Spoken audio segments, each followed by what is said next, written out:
left hand in a rising block.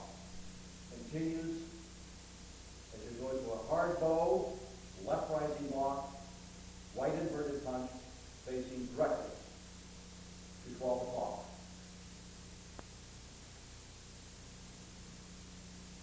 The first section of the crane.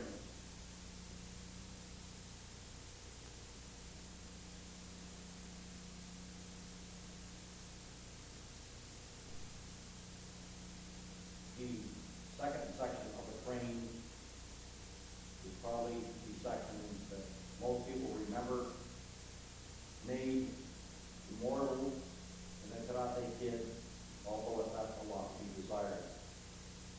I'm going to break the second section into two distinct phases.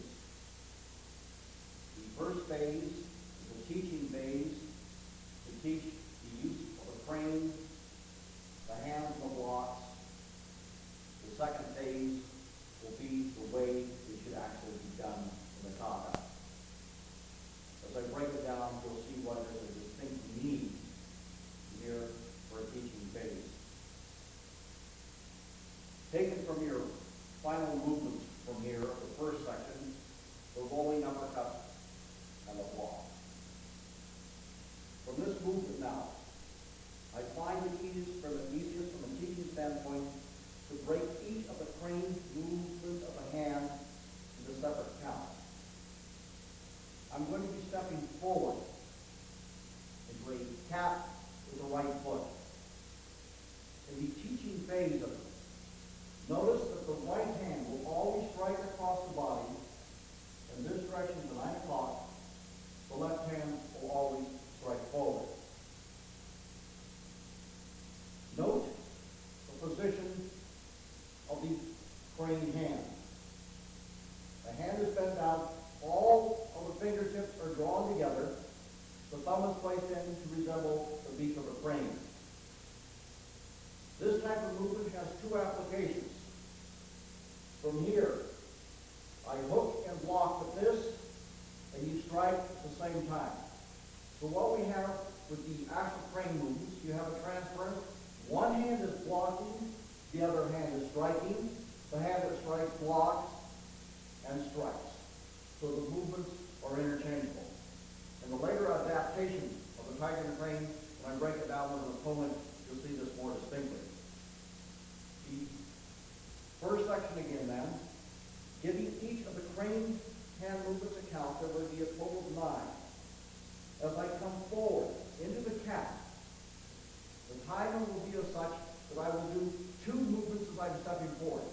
The right hand will strike across, hook back, the left hand will strike to the front on the first movement. Coming forward. 1, 2. Once again, notice as I set the cap, as I'm stepping forward, the right hand is striking across. 1, imagine it striking. After it's made the strike, it becomes the block, and I strike with the second hand.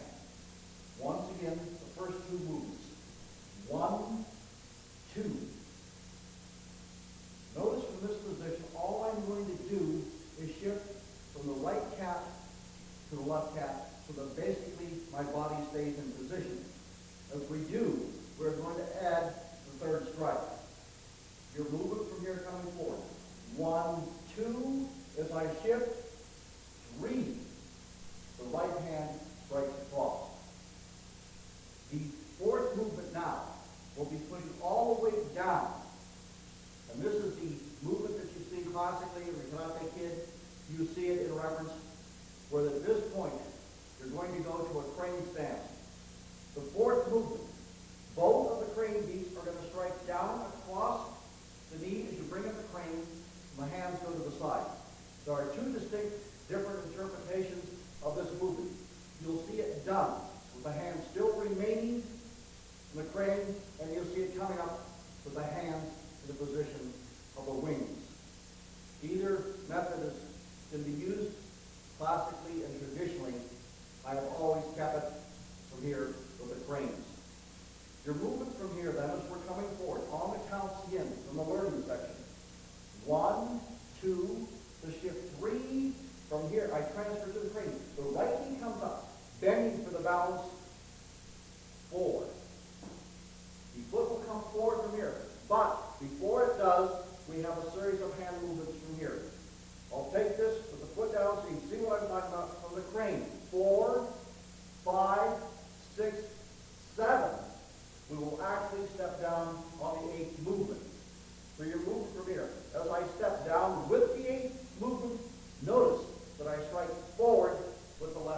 crane.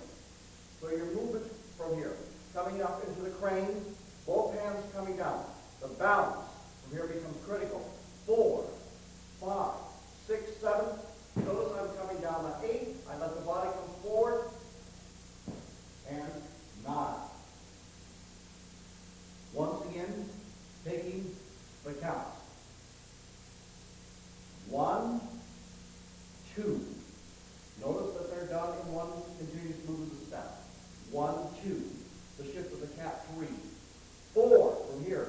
As I drive both hands down. As I come into the crane, 4, 5, 6, 7. Notice I let the body weight come forward on the 8 and 9. This is used as the training application of it from here because of the intricacy of the movements. The training section basically puts you into the same section from here as we do it in the crane because of the speed necessary. In the crane application from here, it's a lot harder to see because you're doing a lot of movements while you're in the air. I will now take the traditional and classic application of the crane section from here. Notice it's a lot more stylized, and notice there'll be a lot more pivot and use of the body. Like I say, this will be broken down in greater detail from here when I work with the opponent. Coming forward. 1. Notice from here now, the lean of the body. 1 as I strike. 2, the shift to this side. The crane will be the same. So as I come down, these movements are going to be repeated in the air. And because of the speed necessary from here, it's almost impossible to slow the movement down. Your movement coming forward. 1, 2, 3, 4, 5, 6, and 7. Notice that when you're in the air on each of these, the body is pivoting from here as you step down. Your application again coming forward. 1, 2, 3. And when I'm in the air, notice the shift of the body on each of these movements. Once again. 1, 2, 3, 4, 5.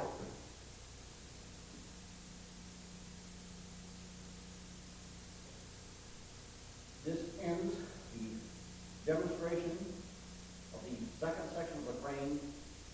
With the partner, this will be broken down in greater detail to see the actual application of the block, the strike, and the block. Second section of the crane.